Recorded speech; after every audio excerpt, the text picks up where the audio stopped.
Hey young aspirants, welcome to another video of Young Minds classes. I hope आप सबकी तैयारी बहुत अच्छी चल रही है एंड मैं देख रहा हूँ कि हमारे व्हाट्सएप ग्रुप पे जो क्विज़ अपलोड हो रहे हैं उस पर आप लोगों का बहुत अच्छा रिस्पॉन्स आ रहा है। सो आप अगर नए हो और हमारे चैनल को सब्सक्राइब नहीं किया है तो हमारे चैनल को अभी सब्सक्राइब करो। हमारे टेलीग्राम चैनल का लिंक डिस्क्रिप्शन में है जहाँ पे आपको सारी PDFs मिल जाएंगी जो नोट्स हमने बनाए हैं, और व्हाट्सएप चैनल को ज्वाइन कर लो जहाँ पे क्विज फॉर्म में क्वेश्चंस डेली अपलोड हो रहे हैं, सो दैट आपकी प्रैक्टिस भी साइमल्टेनियसली चलती रहे।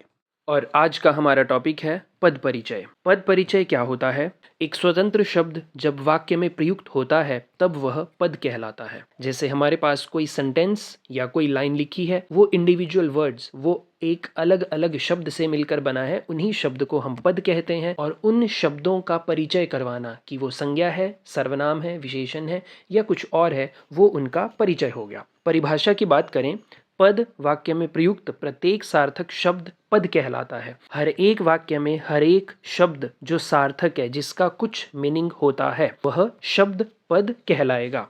तो पद परिचय के हमारे पास कुल 5 प्रकार दिए हैं। कौन कौन से? सबसे पहला है संज्ञा शब्द का पद परिचय, दूसरा आता है सर्वनाम शब्द का पद परिचय, फिर विशेषण शब्द, फिर क्रिया शब्द, और आखिर में आता है अव्यय शब्द का पद परिचय, जिसको एक बार पुनः 4 भागों में बांटा है। तो इसको हम बारी बारी अब समझेंगे। सबसे पहले बात कर लेते हैं संज्ञा शब्द का पद परिचय। संज्ञा शब्द के पद परिचय के लिए संज्ञा का भेद, लिंग, वचन, कारक तथा उस शब्द के क्रिया से संबंध को व्यक्त किया जाता है। जैसे हमारे पास मान लीजिए एक सेंटेंस, एक वाक्य दिया है, राजेश ने रमेश को पुस्तक दी। अब यहाँ राजेश किसी पुरुष का नाम है, रमेश किसी पुरुष का नाम है, पुस्तक कोई वस्तु है। राजेश नाम है तो हो गई संज्ञा, और कौन सी? व्यक्तिवाचक संज्ञा। और इसके अगर लिंग की बात करें तो पुल्लिंग हो गया। राजेश एक ही इंसान है तो एक वचन हो गया। जो ने का प्रयोग हुआ है वो कर्ता कारक है। वो क्या है? कर्ता कारक। और जो यहाँ पे दी लिखा है, पुस्तक दी, वो क्रिया का कर्ता हो गया, मतलब उसने ये काम पूरा किया। उसी तरह पुस्तक की बात करें, वो भी एक संज्ञा है। कौन सी? जातिवाचक संज्ञा। पुस्तक एक स्त्रीलिंग है, एक वचन है और कर्म कारक है। और एक और वाक्य देखते हैं, नेपाल चीन से हथियार लेता है। नेपाल जगह का नाम, चीन जगह का नाम। चलिए इसको समझते हैं। तो नेपाल संज्ञा हो गया, व्यक्तिवाचक संज्ञा हो गया, पुल्लिंग है, एक वचन है और कर्ता कारक है। वहीं चीन संज्ञा है, व्यक्तिवाचक है, पुल्लिंग है, एक वचन है, अपादान कारक है, क्योंकि नेपाल चीन से हथियार लेता है। तो चीन यहाँ पे अपादान कारक हो गया और नेपाल यहाँ पे कर्ता कारक हो गया। क्लियर? वहीं हथियार की अगर बात करें तो वह भी संज्ञा है, जातिवाचक संज्ञा है, पुल्लिंग है, बहुवचन है। एक बंदूक तो नहीं ली होगी, एक तोप का गोला तो नहीं लिया होगा, बहुत सारे लिए होंगे, तो इसलिए इसको हम बहुवचन ही लिखेंगे। और कर्म कारक हो गया। यहाँ तक क्लियर? अगर आपको वीडियो पसंद आ रहा है तो वीडियो को लाइक ज़रूर कर देना। चलिए आगे बात करते हैं। दूसरा हमारे पास आता है सर्वनाम शब्द का पद परिचय। सर्वनाम शब्द के पद परिचय के लिए सर्वनाम का भेद, लिंग, वचन, कारक, क्रिया के साथ संबंध तथा पुरुष पर विचार किया जाता है। जैसे मैं तुम्हारे साथ चलता हूँ, ये एक एग्जाम्पल है कि मैं तुम्हारे साथ चलता हूँ। यहाँ पे जो मैं है वो उत्तम पुरुष है। हमने हमारी प्रीवियस वीडियो में बात करी थी उत्तम पुरुष, मध्यम और अन्य पुरुष की। आई होप आपने वो वीडियो देखा होगा। अगर नहीं देखा है तो मैं ऊपर आई बटन में उसका लिंक लगा दूंगा, उसे भी देख लेना। चलिए आगे बढ़ते हैं। तो मैं यहाँ पे उत्तम पुरुष हो गया, सर्वनाम है, संज्ञा के स्थान पर प्रयोग हो रहा है, और पुरुषवाचक है, पुल्लिंग है, एक वचन है। चलता हूं की बात करें तो वो क्रिया का कर्ता कारक हो गया। नेक्स्ट एग्जांपल देखते हैं, यह वही कार है। यह आपका सर्वनाम, निश्चयवाचक है, अन्य पुरुष है, स्त्रीलिंग है, एक वचन है। क्लियर हो गया? आगे बात करते हैं। हमारा तीसरा जो है विशेषण शब्द का पद परिचय। विशेषण तो हम सबको मालूम है क्या होता है। उसका शब्द पद परिचय के लिए हमें क्या करना होगा? तो हमें उसका प्रकार, अवस्था, लिंग, वचन व विशेष्य के साथ उसके संबंध आदि का भी वर्णन करना होगा। जैसे हमारे वीर सैनिकों ने सब दुश्मनों का नाश कर दिया। एग्जाम्पल दिया है, हमारे वीर सैनिकों ने सब दुश्मनों का नाश कर दिया।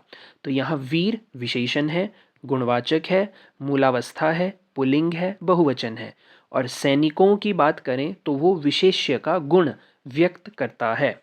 वहीं पे सब दुश्मनों का, तो जो सब शब्द है वो एक विशेषण, संख्यावाचक बता रहा है, मूलावस्था है, पुल्लिंग, बहुवचन है, और दुश्मनों की बात करें तो विशेष्य की संख्या का बोध करा रहा है, यानी हमें पता लग रहा है कि दुश्मनों का नाश किया, तो यहाँ से उनकी संख्या का पता लग रहा है।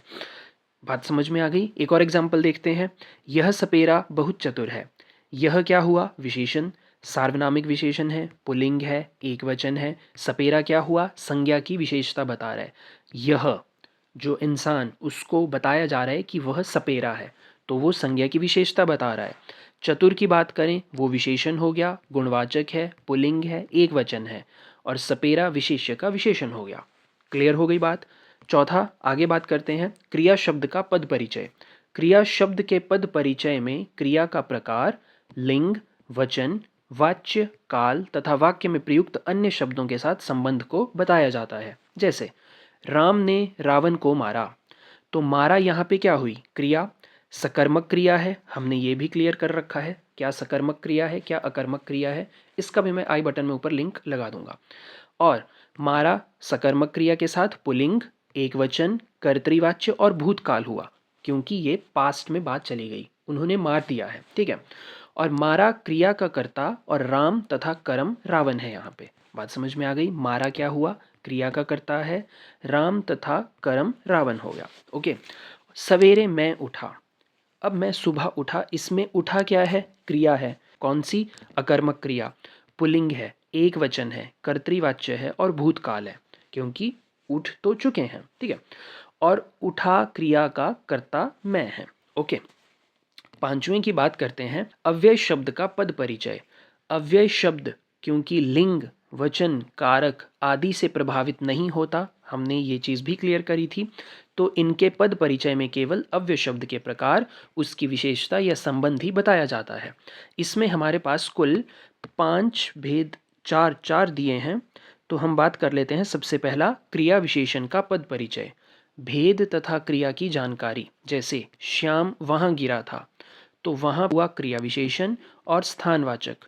प्लेस की बात कर रहा है तो स्थानवाचक हो गया। गिरा था, क्रिया का स्थान निर्देश, कहाँ पर काम हुआ, कहाँ वह गिरा, कहाँ उसने काम किया, वो सारा स्थान निर्देश बताएगा। मैं रोज सवेरे प्राणायाम करता हूँ, रोज आपका क्रिया विशेषण, कालवाचक, प्राणायाम क्रिया का समय बताकर उसकी विशेषता प्रकट कर रहा है। क्लियर हो गया। तो ये सारा आपका जो है क्रिया विशेषण का पद परिचय हुआ। आगे बात करते हैं समुच्चय बोधक। भेद तथा जिन दो शब्दों को मिला रहा है उसका उल्लेख होता है। जैसे सीता और गीता बहनें हैं, तो समुच्चय बोधक में यहाँ पे आपके पास और जो है वो समानाधिकरण का समुच्चय बोधक हो गया। क्लियर हो गई बात। तीसरा बात करते हैं संबंध बोधक, जिसमें भेद तथा जिसके संबंध हैं उस संज्ञा या सर्वनाम का उल्लेख। जैसे ट्रेन समय से पहले आ गई, से पहले कंपैरिजन, कालवाचक, संबंध बोधक। आगे बात करते हैं विस्मयादि बोधक, जिसमें भेद या भाव का नाम हो। जैसे वाह कितना सुंदर है, अब यहाँ पर वाह आपका हर्ष सूचक और विस्मयादि बोधक अव्यय हुआ। तो इसी के साथ हमारा आज का टॉपिक कंप्लीट होता है। और चलिए अब कुछ क्वेश्चंस प्रैक्टिस कर लेते हैं। तो आप लोगों को फॉर्मेट पता है, क्वेश्चन यहाँ पे शो होंगे। जो भी आपको सही उत्तर लगेगा उसको आपने कमेंट सेक्शन में क्वेश्चन नंबर के साथ उसका सही ऑप्शन लिख देना है। जिसका भी आंसर सही होगा उसे हार्ट मिल जाएगा। और इसके आंसर के लिए हम PDF जो है वो टेलीग्राम चैनल पर अपलोड कर देंगे, वहाँ पे आपको ये आंसर्स शो हो जाएंगे। मिलते हैं नेक्स्ट वीडियो में। टिल देन, जय हिंद।